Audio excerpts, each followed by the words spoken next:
Após a derrota esmagadora na Batalha do Mar das Filipinas, o Japão enfrentava um cenário crítico.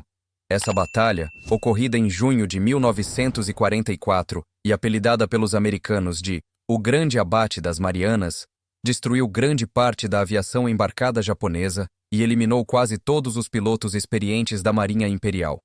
A superioridade dos caças americanos, combinada com radares avançados e táticas superiores, tornou os porta-aviões japoneses virtualmente obsoletos. A Batalha do Golfo de Leyte, ocorrida alguns meses depois, e conhecida como a maior batalha naval da história, marcou o colapso definitivo do poder naval japonês. A Operação Shogou I, ou Operação Vitória I, foi o plano estratégico japonês desenvolvido durante a Segunda Guerra Mundial para responder ao desembarque aliado em Leyte, em outubro de 1944. O principal objetivo da Operação Shogou I era destruir a frota americana de invasão em Leyte, utilizando quase toda a força remanescente da Marinha japonesa. O plano visava isolar as forças americanas já desembarcadas, cortando seus suprimentos e apoio naval, e infligir perdas devastadoras na frota inimiga. Os porta-aviões do Japão, que deixaram de ser uma força efetiva após a derrota no Mar das Filipinas, seriam usados como iscas e não como uma força de combate. Essa operação foi dividida em 4 movimentos principais. A Força do Norte, comandada pelo almirante Ozawa, composta por 4 porta-aviões, mas com poucos aviões e pilotos a bordo, era praticamente incapaz de lutar de forma significativa. Ainda assim, os americanos desconheciam o estado deplorável dessa força e, ao avistar os porta-aviões de Ozawa, assumiram que representavam uma ameaça significativa, desviando sua poderosa frota de porta-aviões rápidos para enfrentá-la e deixando as praias de desembarque desprotegidas. A Força do Norte não esperava sobreviver. Força Central, liderada pelo almirante Takeo Kurita, era composta pelos maiores navios de guerra japoneses, incluindo os encoraçados Yamato e Musashi.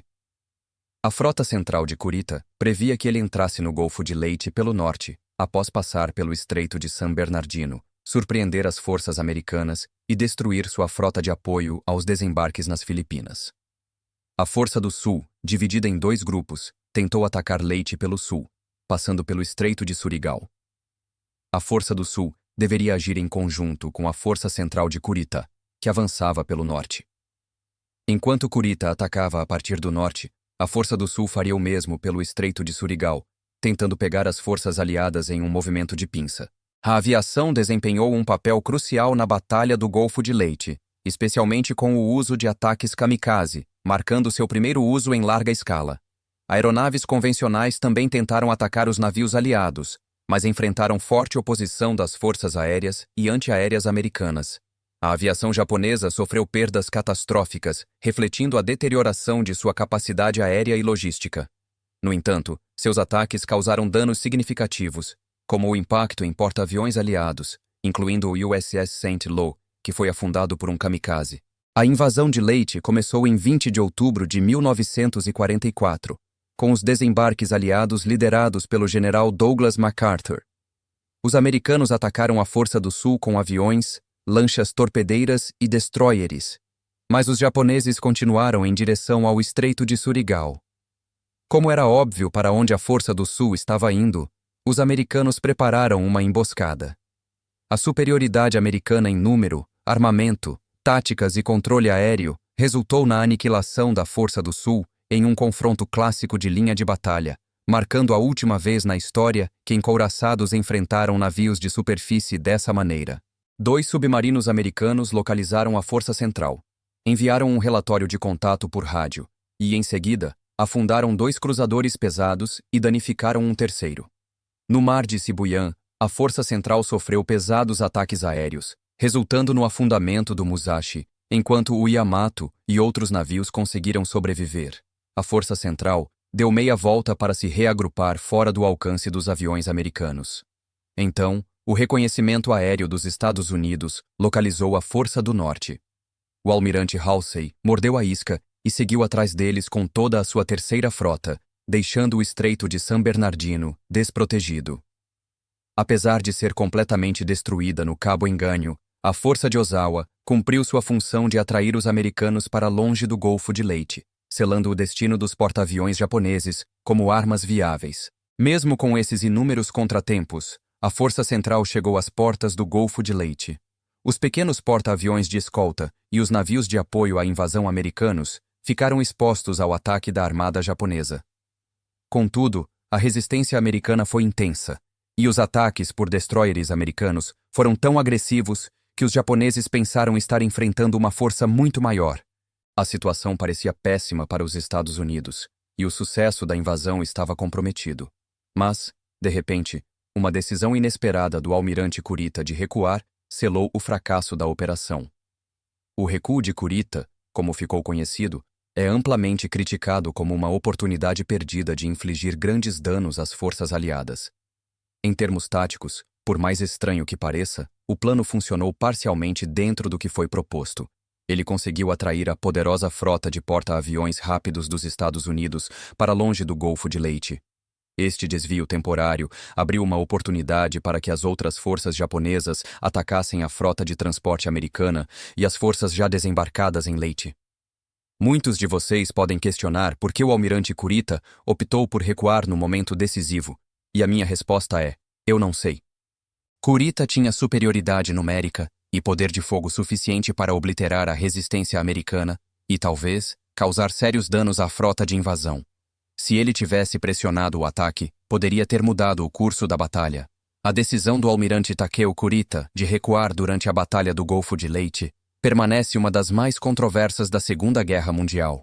Kurita havia testemunhado o devastador ataque aéreo que resultou na perda do Musashi, um dos maiores e mais poderosos couraçados da frota japonesa, além de danos severos a outros navios. Isso pode ter gerado em Kurita a percepção de que, mesmo que ele prosseguisse, os ataques aéreos continuariam a dizimar suas forças. A falta de informações precisas sobre a posição e as intenções das outras forças japonesas contribuiu para o isolamento psicológico de Kurita. Ele não sabia ao certo se a Força do Sul ou a Força do Norte haviam conseguido cumprir suas partes do plano. O silêncio ou a falta de apoio direto podem ter reforçado a sensação de que ele estava sozinho, enfrentando um inimigo esmagadoramente superior. Diante desse dilema, Kurita talvez tenha optado por preservar vidas e seus navios. Um ataque aéreo massivo à sua frota era quase certo, independentemente de sua decisão de avançar ou recuar durante a Batalha do Golfo de Leyte. Após a guerra, Kurita viveu de forma reservada, evitando discussões públicas sobre suas ações militares. Talvez o peso de sua decisão durante a batalha e o julgamento daqueles que não compreenderam plenamente o contexto de sua escolha tenham contribuído para seu isolamento. As perdas na Batalha do Golfo de Leyte foram consideráveis para ambos os lados, embora os impactos tenham sido mais devastadores para a Marinha Imperial Japonesa. Do lado japonês, a Marinha Imperial sofreu a destruição de 4 porta-aviões, 3 encouraçados, 6 cruzadores pesados, 4 cruzadores leves, 9 contra-torpedeiros e mais de 300 aviões. Os aliados também enfrentaram baixas importantes, incluindo a perda de um porta-aviões da frota, 2 porta-aviões de escolta, cerca de 250 aeronaves e 3 destroyers, que foram afundados com grande perda de vidas. O plano japonês para a Batalha do Golfo de Leyte era demasiadamente complexo. Ele envolvia múltiplas forças navais agindo de maneira coordenada e dependia de múltiplos sucessos simultâneos para dar certo, ou seja, tinha muitas chances de falhar. A Batalha do Golfo de Leyte representou o fim funcional da Marinha Imperial Japonesa como uma força de combate relevante. Após a batalha, o que restou da frota ficou amplamente inoperante devido à falta de combustível. No início da guerra, os porta-aviões japoneses eram o símbolo de poder e inovação militar, capazes de projetar força em vastas áreas do Pacífico.